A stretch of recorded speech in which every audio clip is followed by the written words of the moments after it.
একটা টিম গঠন করব যারা সুবিধা অসুবিধা সমাধান, তারা এই টিমটার কাজ থাকবে, তারা সক্রিয়ভাবে বাকেরগঞ্জের কোথায় কি সুবিধা অসুবিধা আর সমাধান কি আছে তারা এটা নিয়ে কাজ করবে, আমার সাথে কমিউনিকেট করবে, কোথায় কি করলে ভালো হয়, কি করা দরকার সেটা নিয়ে আমরা কাজ করব। এরকম কিছু সিস্টেম আমাদের ডেভেলপ করতে হবে।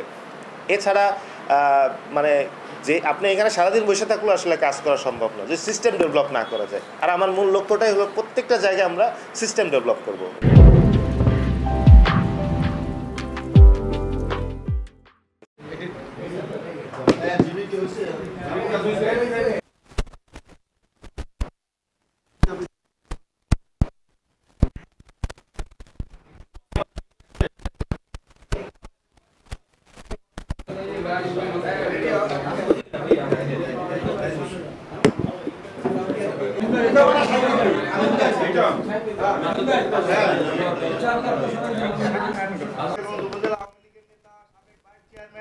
জনাব ফারুক, আমি